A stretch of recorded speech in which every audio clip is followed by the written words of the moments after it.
Welcome back guys, we're back again with another Minecraft video. This time we're going to be going over the top 5 Minecraft seeds, and this is going to be for Bedrock Edition. So with that, let's move on to number 5. So the first one we're going to be visiting is what I call the bamboo jungle. This is because you're going to start off in a bamboo sort of forest, and then you're going to have a jungle right next to you. Not only that, you got a little stronghold as well, fairly close, and a broken portal, which makes it all the easier to actually get started. So the seed number's there, but I'll leave a list in the description so you can just copy and paste the seed number over. So let's go ahead and create this one. Right, so we spawned in. Of course I am doing this in creative because I'm not actually going to be playing this world. This is just a show, and as you can see here, we have our jungle straight away, and then we've got the forest right next to it. Especially for you builders that like to make or build with a lot of wood, it really is perfect, and plus the ones that like pandas, because who doesn't like a panda pet? Now as you can see here, just quite close to where we spawned, we have one of these. So let's go in and have a little check it out. Oh, and just as we talk of a panda, one appears. I don't have much experience, so I'm going to flip these switches. I'm pretty sure something bad happens anyway. So there we go, within about 100, 200 blocks we've got that. Next thing we're going to see in the distance is our broken portal, and again about a few hundred blocks just up this way, you're going to find yourself a broken portal. Of course it's got the gold block, it's got a little chest of loot, and if you're looking to speedrun or anything like that, it's perfect to have a portal right there. Not only that, if I keep going a little bit more forward, we're going to find a stronghold full with villages, and of course lots of chests to loot. As for actually building here, again, you know, you got your jungle, you got your forest, you've got the plains that way with the village so you can do all your trades, and then you've got the mountains here for a huge amount of stone resource. And with that, let's move on to number 4. On to number 4 now, and I'm going to call this the rare biomes. You get a little mix of all the biomes, and it's sort of all your favourites all in one, all in close reach. You got another jungle temple, a mine shaft, and of course a mushroom island. So let's go ahead and create new again. Let's go pop in the seed, and again I will leave all the seeds with the names in the description. So with the seed typed in, let's go ahead and create the world. Seems like we started in a tree. However, anyway, let's go up and we shall see what we got here. Awesome, and if you're into pandas, you're going to find them here too. Now if I come up into the area a little bit, you're going to see the mushroom island popping straight up, and let's go see how big it is over here. So as I was saying earlier, you got all your rare biomes here. So you got your mushroom right there, you got a mesa biome right here,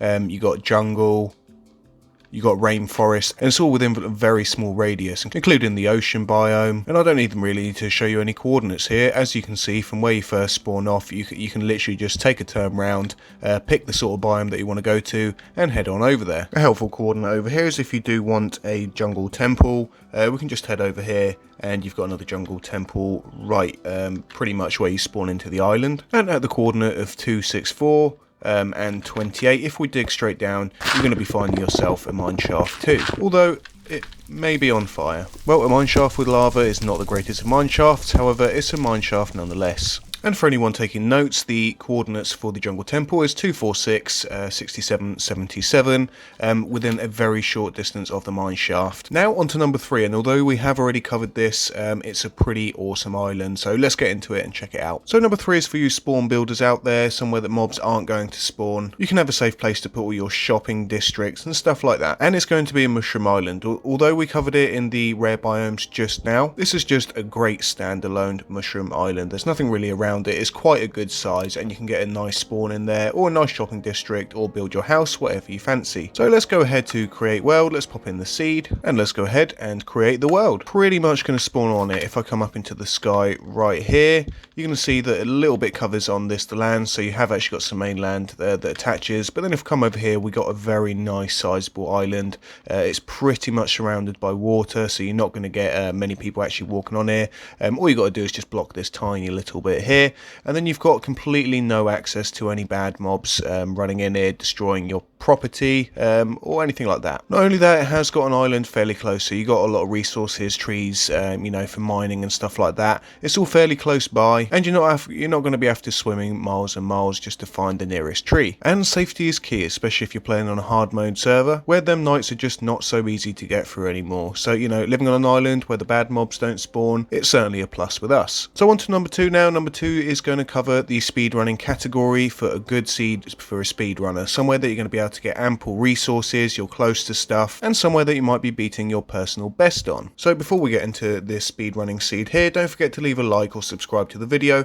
We do really appreciate it, and it helps with the channel and to see what more content we can put out for you. And if there is anything else you'd like to see, don't forget to leave it in the comment section. So on with that, back to number 2, and this is the speedrunning seed. Now before I get into it, let's go over some of the features that we're going to find, and we're going to be placed right into a village to start with. Now this village is great because it's actually got quite a number of blacksmiths, more than I do see in many other villages. Not only that, you got stuff like saddles, gold bits, armor, and we'll go through some of the chests that you can find in the original village. Now after that village, you go over about 100-200 blocks over, and you're going to find another abandoned village. Now good thing about this is this has not only got loot, but it's also got a broken portal in, so you've pretty much geared yourself up to go to the nether straight away. Within a matter of minutes you've got all of your stuff ready. You can chuck in a few trades in there and then head over to the nether and get on with your speedrun. So let's go ahead and create it and jump in. So we've started off and you're placed on top of a tree in a little sort of floating village. As I said here, we have plenty of blacksmiths. It's not the hugest of villages, but we, let's come in here, see what sort of loot we got, and straight away you're going to find armor, an iron axe, gold, you got 3 breads, some apples, etc.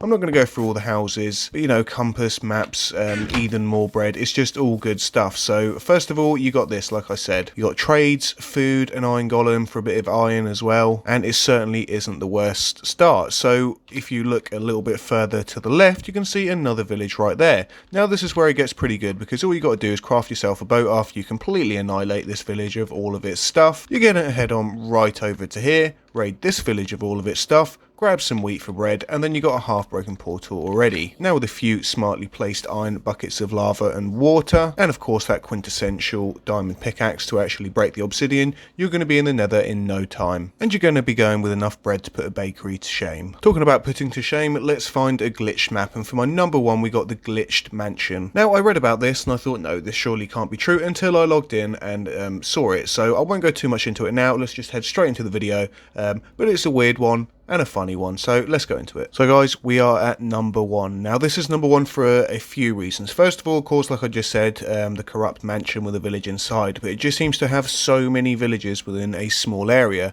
So let's put the coordinates on now. We're at 0, 0 plus a little bit in the sky. First of all, if we look to our right here, we're going to see a village, and it's a fairly large village. It goes up into a mountain, and it's got a fair amount of resources, and that's just the start. Let's just turn around on ourselves, and we're going to see straight away we have got another village over here. On the way to the village, if you look a little to your right, a broken portal, and the loot isn't that bad. So back to the village, and again quite a sizable village. It's got villages in, so lots of trades, lots of loot in it. Now if we come over here a little bit, and again I've left my coordinates up just so you can actually see where I am in case you want to take note and find this place. Now we have got a very nice ravine right here, and it's not the only one in the area. However, we're not going to go through all the ravines. However, you can see how close I am to the start. We've already got 2 villages a ravine. Now if we keep going a little bit this way, again you're going to see 1 more village. It's not the biggest of villages, however 3 villages within such a small radius can only be a plus. You've got yourself some iron golems, you've got yourself a few houses, some villages and some farms. Now onto the pièce de la resistance. Now let's see this actual number 1 mansion seed, and just behind me we can see the mansion over there. So let's take a little closer look, and as we're heading over you can start to see yet another village. So we not only have 3 villages in the area, we have 4 villages, but not only that, the village has decided to mingle in with the mansion right here. And as you can see, we've got the mingling of the villagers, the iron golem, and the mansion here. Not only that, they've decided to make friends and conjoin together. I'm not going to go look in there. I'm going to leave that as a surprise to you guys. And as you can see, we've got a few more houses here. So I'll leave that up to you to see. Again, like I said earlier, the seed numbers are all in the description, and the entrance is right next to the village. I wonder what could go wrong there. So thanks for watching, guys. Don't forget to leave a like and subscribe on the channel. It's really appreciated. And for any more tutorials like this, of course, you can check out the ASHUTOSH tutorial base, and of course my channel. So thanks for watching again, guys, and we'll see you next time. Bye bye.